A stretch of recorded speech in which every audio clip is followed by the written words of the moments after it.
Baik, Bapak Ibu Saudari sekalian yang dikasihi di dalam Tuhan kita Yesus Kristus, mari kita buka kebenaran firman Tuhan kita. Ya, Bapak Ibu yang ada di rumah, mari kita buka ayatnya yang ke-6. Dan saya akan membacakannya kepada Bapak Ibu sekalian. Kuatkanlah dan teguhkanlah hatimu, sebab engkaulah yang akan memimpin bangsa ini memiliki negeri yang kujanjikan dengan bersumpah kepada nenek moyang mereka untuk diberikan kepada mereka. Dan pada sore ini saya akan mengambil sebuah tema, yaitu jangan takut dengan situasi yang engkau hadapi saat ini. Ketakutan sering sekali menghantui pikiran kita. Dan juga secara manusiawi, kita seringkali merasakan yang namanya ketakutan.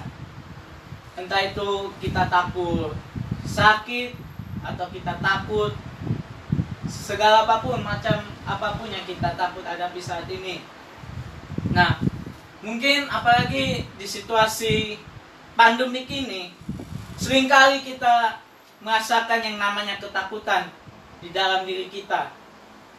Ya, kita mungkin merasa bahwa di situasi pandemik ini mungkin Tuhan tidak memegang kendali di situasi seperti ini. Namun percayalah bahwa saat di situasi pandemik ini Tuhan memegang keadilannya. Bapak Ibu Saudara sekali yang dikasihi dalam Tuhan, kita yakin dan percaya bahwa di situasi seperti ini Tuhan ada di pihak kita. Tuhan ada beserta kita, dan Tuhan melindungi kita di situasi seperti ini. Nah, mari kita membaca Mazmur 91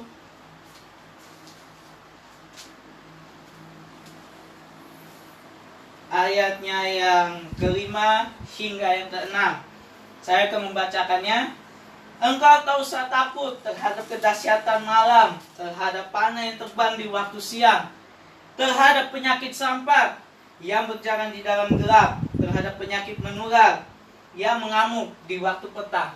Nah, jadi ayat ini menjelaskan di ayatnya yang ke-6 bahwa kita tak perlu takut terhadap penyakit sampar, terutama juga COVID-19 ini. Kita tak perlu takut untuk menghadapinya. Yakin dan percayalah bahwa wabah pandemik ini pasti akan berlalu. Amin. Dan kita yakin dan percaya kita semua memiliki iman. Amin. Amin. Pasti semua yang kita memiliki iman. Kita banyak-banyak berdoa dengan Tuhan. Kita perlu berkomunikasi satu dulu dengan Tuhan. Ya, dengan situasi ini, melalui doa ini, yakin dan percaya pandemik ini pasti akan berlalu. Orang-orang yang terpapar pandemik ini pasti akan disembuhkan oleh Tuhan. Amin. Dan saya yakin dan percaya akan ada mujizat terjadi di Indonesia ini, dan akan ada pemulihan di negeri kita ini. Ya, sama seperti ketika waktu bangsa Israel, ya, bangsa Israel di Mesir, mereka diperbudak, ya, disuruh kerja paksa, ya, selama 40 tahun namanya. Nah, di situ Tuhan menunjukkan kehadirannya, ya. Ada mujizat terjadi ketika bangsa Israel diperbudak di Mesir. Nah, dan ada terjadi pemulihan, ya. Dan Tuhan menunjukkan mujizatnya ketika bangsa Israel, ya, diperhadapkan dengan yang namanya perbudakan. Nah, begitu juga dengan kita.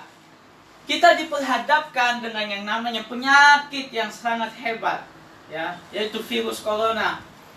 Karena kita tahu virus ini sangat mudah tertular, ya, melalui sesama kita. Nah, jadi mungkin secara medis obatnya mungkin belum ditemukan, sehingga kita disuruh, ya, mau nggak mau kita beribadah pun harus ibadah online, ya, tidak bisa bertemu, bertatap muka, ya, melalui ibadah melalui ibadah yang biasanya kita adakan setiap minggu ini, ya, karena COVID-19 ini akhirnya kita tidak bisa bersekutu bersama, ya, seperti mesbah keluarga, ya, setiap Kamis yang kita adakan, ya. Dan namun yakin dan percaya, kita tak perlu sedih karena situasi ini akhirnya kita tidak dapat beribadah, kita tidak dapat bersekutu dengan Tuhan di setiap Kamis ini. Dan yakin dan percayalah bahwa kita masih bisa beribadah, ya, beribadah, mengambil komitmen pribadi dengan Tuhan, berdoa pribadi dengan Tuhan, ya, dan juga satu itu dengan Tuhan, ya. Itu sudah namanya adalah ibadah kita pribadi dengan Tuhan, ya. Dan juga kita sebagai anak-anak Tuhan di tempat ini, ya, kita tetap semangat, ya, menjalani hari-hari yang Tuhan sudah berikan kepada kita. Kita tak perlu takut untuk menghadapi pandemik ini, ya. Dan mari kita buka Matius pasalnya yang ke-6. Ya, Matius pasalnya yang ke-6 ayatnya yang ke-34. Sebab itu janganlah kamu khawatir akan hari besok, karena hari besok mempunyai kesusahannya sendiri. Kesusahan sehari cukuplah untuk sehari. Nah, ayat ini menjelaskan, ya, perumpamaan tentang kekhawatiran ini, bahwa Yesus menjelaskan di ayatnya yang ke-34 bahwa sebab itu janganlah kamu khawatir akan hari besok, karena hari besok mempunyai kesusahannya sendiri. Kesusahan sehari cukuplah untuk sehari. Jadi Yesus berkata di ayat yang ke-34, kita tak perlu khawatir apa yang akan terjadi besok, ya.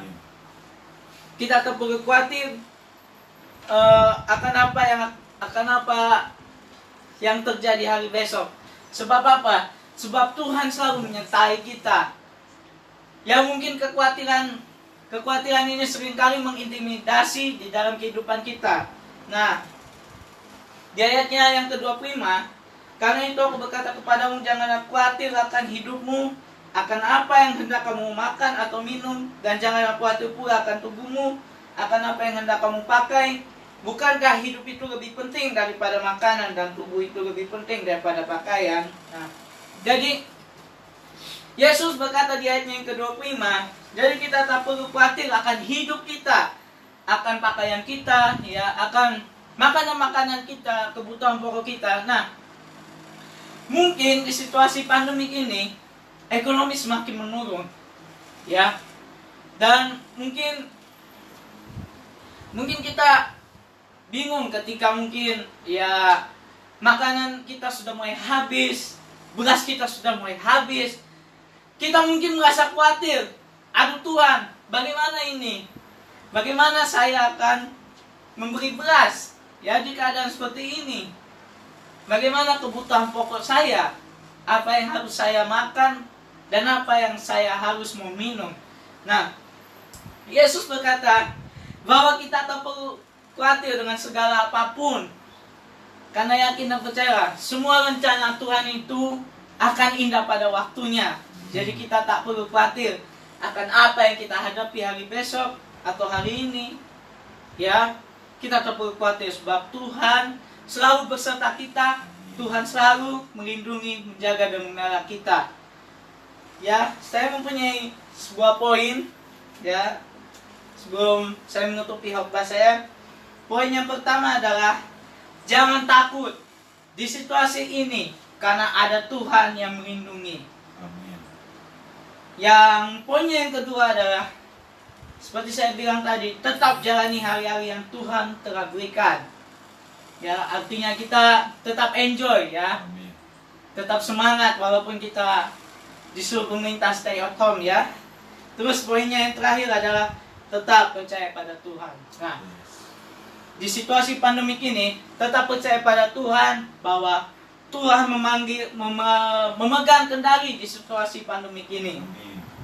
Ya, sampai di sini firman saya, dan biarlah firman Tuhan ini menjadi benih di kehidupan Bapak Ibu Saudara-saudari sekalian. Terima kasih. Shalom. Tuhan berkati. Mari kita berdoa. Bapak Ibu yang ada di rumah, mari kita bersatu dalam doa. Bapa, terima kasih Tuhan, di mana firman-Mu telah mengajarkan kepada kami Tuhan, bahwa di situasi pandemik ini kami tak perlu takut, kami tak perlu khawatir. Amen. Sebab kami tahu bahwa Engkau memegang kendali di situasi pandemik ini. Dan Engkau selalu menjaga dan memelihara kami Tuhan di situasi pandemik ini.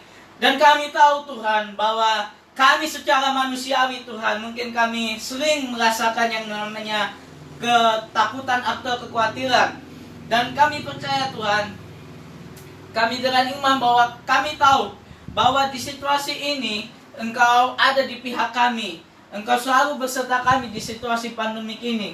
Dan hamba-Mu berdoa Tuhan, khususnya bagi Bapak Ibu, saudari sekalian yang mengikuti live streaming ini Tuhan, Engkau berkati mereka Tuhan Yesus, terutama jemaat GKB Tesalonika Tuhan, biarlah Engkau selalu memberikan kesehatan kepada mereka Tuhan, dan juga Engkau selalu Tuhan Yesus memberikan semangat Tuhan Yesus, walaupun kami tidak saling bertatap muka Tuhan Yesus selama situasi pandemik ini Tuhan, tapi kami percaya Tuhan, melalui doalah kami boleh bertemu bersama-sama Tuhan Yesus. Dan juga Tuhan, berkati hamba-Mu Tuhan yang sudah berhenti berbicara kebenaran firman-Mu ini Tuhan. Tapi kami percaya Tuhan bahwa Engkau terus berbicara Tuhan Yesus.